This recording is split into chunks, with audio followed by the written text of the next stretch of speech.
Aujourd'hui, plongée dans l'univers de Lanvin, une maison de couture qui représente l'essence de l'élégance française classique, qui suggère inévitablement la culture des faubourgs, un art de vie serein et aristocratique. C'est ainsi que Lanvin était décrite en 1939 dans Harper's Bazaar. Pour ma part, avant de commencer les recherches pour cette vidéo, j'aurais pas pu expliciter ce qu'était l'allure Lanvin. Il ne me venait pas en tête d'images précises, de silhouettes précises. En fait, même si Lanvin est la plus ancienne maison de couture encore en activité, c'est vrai que l'identité Lanvin a été un peu oubliée, n'est plus aussi claire aujourd'hui. Et puis contrairement par exemple à l'extravagante Elsa Schiaparelli ou la très médiatique Gabrielle Chanel, il n'y a plus vraiment de légende Jeanne Lanvin. Jeanne Lanvin était une femme discrète, très secrète, qui ne s'est jamais mise en avant en tant que créatrice géniale ou femme d'affaires exceptionnelle. Elle n'a pas cherché à construire un mythe, une légende autour de sa personnalité et de son parcours. Elle a accordé extrêmement peu d'interviews au cours de sa carrière et elle n'a jamais écrit sur son travail. Et pourtant, son parcours est pour le moins romanesque. En effet, Jeanne Lanvin vient d'une famille extrêmement pauvre. Elle est l'aînée d'une fratrie de 11 enfants.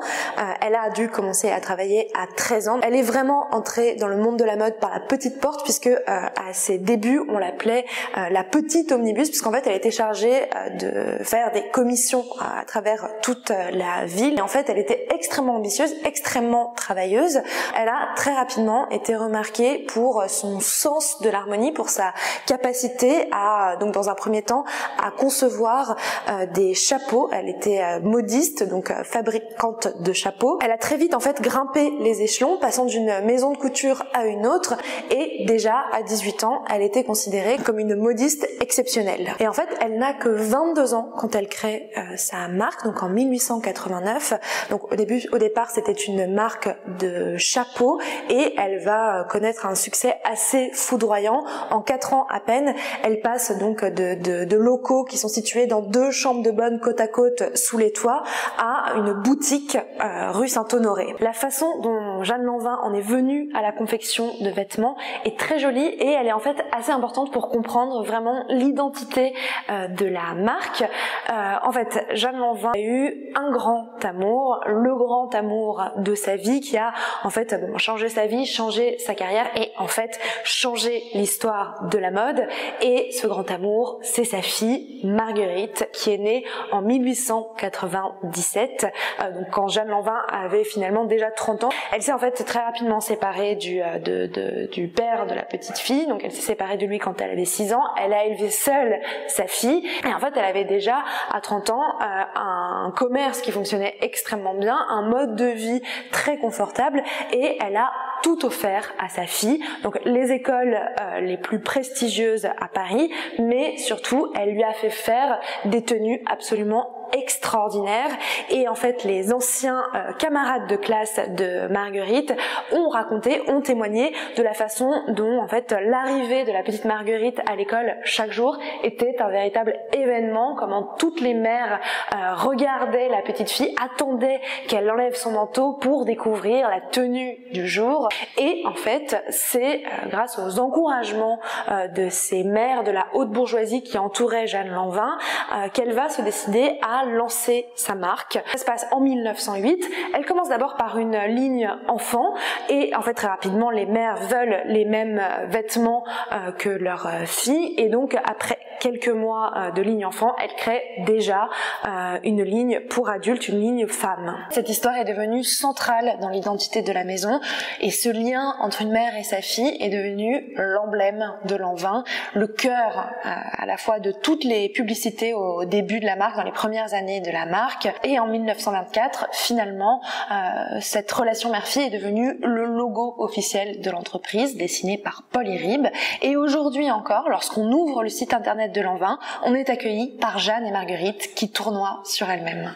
Donc Jeanne Lanvin a finalement déjà 41 ans quand elle se lance dans la confection de vêtements, mais le succès va être fulgurant, donc le succès commercial, on l'a compris, mais Jeanne Lanvin va également immédiatement être reconnue par la profession dès 1908, donc dès l'année où elle crée sa marque, ses premières lignes de vêtements.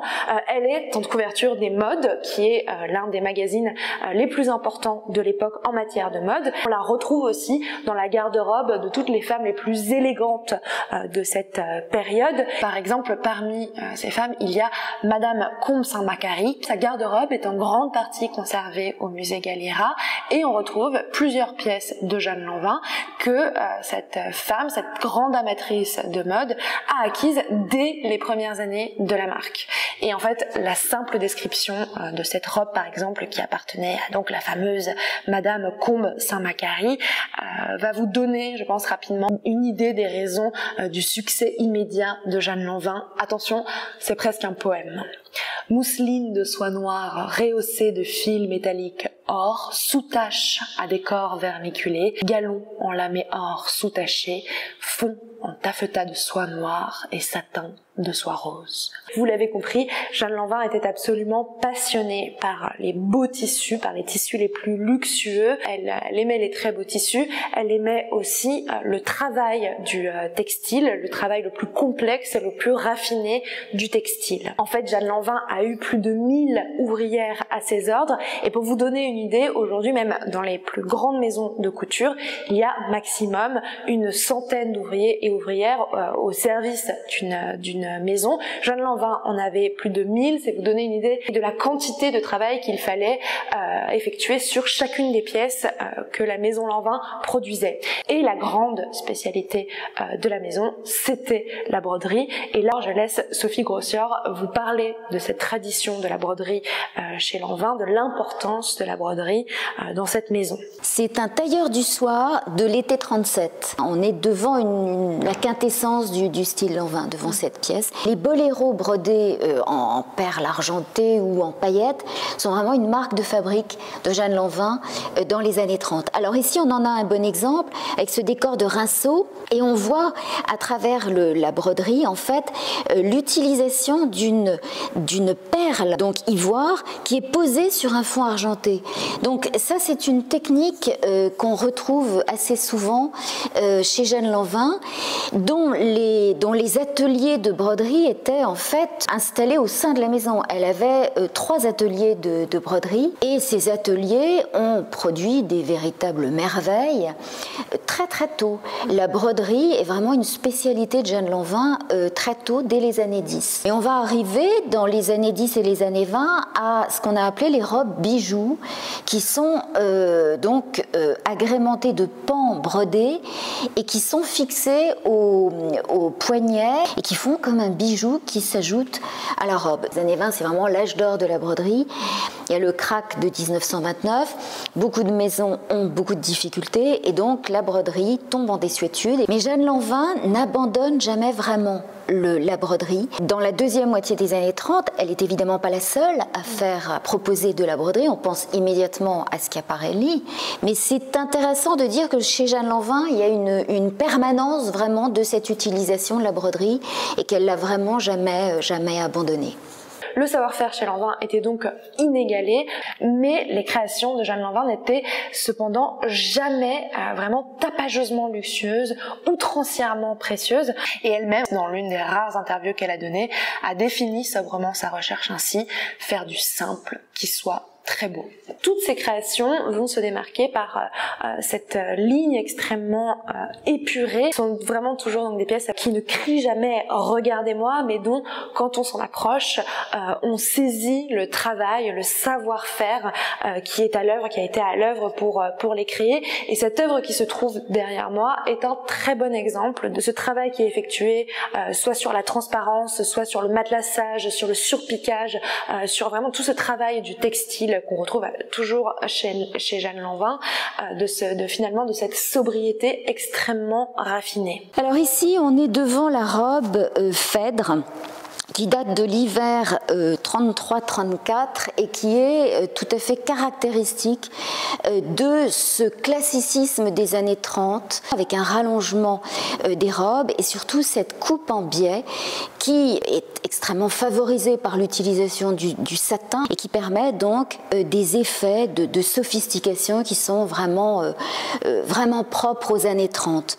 C'est une espèce de robe de sirène en fait qu'on a sous les yeux. Le style Lanvin est immédiatement reconnaissable à travers l'utilisation des surpiqûres. Ici on voit en haut des manches ce travail de surpiqûre très géométrique, très concentrique, qu'on peut encore mieux appréhender sur la traîne. Et ce qui est intéressant, c'est de voir le savoir-faire et la virtuosité du travail des ateliers de Jeanne Lanvin, parce que si on observe de très près ce travail de surpiqûre, on voit en fait qu'il s'agit d'un travail non pas concentrique, mais en spirale. Et donc, cette utilisation des surpiqûres, c'est presque une signature de Jeanne Lanvin, c'est caractéristique de son style. Elle utilise les surpiqûres très très tôt, dès les années 10, et évidemment, ce travail trouve son aboutissement dans les années 30. Ce goût pour cette épure sophistiquée, il est nourri de son amour de l'art japonais, mais aussi de la Renaissance italienne, et plus particulièrement de l'art du début du XVe siècle. Elle voue une véritable passion au peintre Fra Angelico. Elle admirait réellement ce peintre, elle admirait l'épure géométrique de ses fresques, la grâce de ses figures et surtout ses couleurs. C'est avant tout l'intensité des couleurs de Fra Angelico qui a marqué Jeanne Lanvin et surtout l'intensité de son bleu. Le bleu Lanvin, en fait, c'est rapidement devenu une composante importante de l'identité de la maison. Les publicités Lanvin, les cartons d'invitation, les boîtes d'emballage étaient bleues et elle a évidemment créé de très nombreuses robes bleues. Alors, il ne s'agit pas, en fait, d'une nuance précise et unique de bleu, une nuance qui serait immédiatement identifiable, un peu comme le shocking pink, par exemple, de Schiaparelli. Non, là, en fait, c'est plutôt toute une palette de bleu qu'elle déclinait saison après saison dans chacune de ses collections. Et en fait, donc ces robes bleues sont un hommage donc aux artistes de la Renaissance. Elle leur a souvent donné des noms de ces différents artistes. Donc on retrouve par exemple évidemment une robe Fra Angelico, mais il a également existé par exemple une robe Pérugin et une robe Della Robbia. C'est donc une mode savante, pleine de références que crée Jeanne Lanvin, de références subtiles qu'elle va puiser dans l'histoire de l'art, mais aussi évidemment dans l'histoire du costume, qui est sa véritable grande passion. Elle va puiser des formes parfois inattendues dans les siècles précédents et elle les réinterprète de façon moderne. Ainsi, la silhouette la plus iconique de la maison Lanvin, celle qu'il faut retenir, c'est la robe de style. C'est une robe qui est directement inspirée des robes du XVIIIe siècle, de ces robes à la taille fine et à la jupe ample sur les hanches. Ces robes de style, qui sont donc des robes du soir, c'est vraiment un modèle qui a marqué toute une génération. En témoigne par exemple Christian Dior qui a déclaré quant au nom de Lanvin, il était lié pour moi au souvenir des jeunes filles en robe de style avec lesquelles j'avais dansé mes premiers foxtrot, charleston et chemise. Dans les balles, elles étaient toujours les mieux habillées. Donc cette robe de style, en fait, cette silhouette de la robe de style, Jeanne Lanvin a commencé à la créer dès le tout début de la Première Guerre mondiale. Lanvin est resté fidèle à cette forme qui avait été l'un de ses premiers succès, alors que dans les années 20, on était plutôt sur une mode de la verticalité, une mode avec des formes tubulaires, mais elle a toujours gardé dans ses collections, dans chacune de ses collections, cette robe de style qu'elle a déclinée donc en fonction de la mode, mais qui est restée sa marque de fabrique. Et elle a créé ces robes de style jusque à la veille de la Seconde Guerre mondiale, où en fait, du fait des restrictions de tissu, elle a dû renoncer à créer ces robes qui étaient donc extrêmement luxueuses, qui demandaient énormément de tissu. Mais cependant, Jeanne Lanvin a refusé de fermer sa maison pendant la guerre. Elle a voulu continuer à créer. C'était une forme de résistance pour elle que de continuer de travailler, de créer pendant la guerre, même sous l'occupation. exposition. Il y a en ce moment même exposé au Palais Galliera un turban en ficelle de paille qui date de 1942 et qui témoigne donc des trésors d'ingéniosité que Jeanne Lanvin et ses équipes ont dû déployer pour faire face à l'impossibilité de se fournir en matériaux nobles. Et on trouve également donc aussi exposé en ce moment dans le parcours des collections du Palais Galliera, on trouve ce foulard qui a probablement été produit en secret pendant l'année 1944 dans l'attente d'une libération qui était imminente.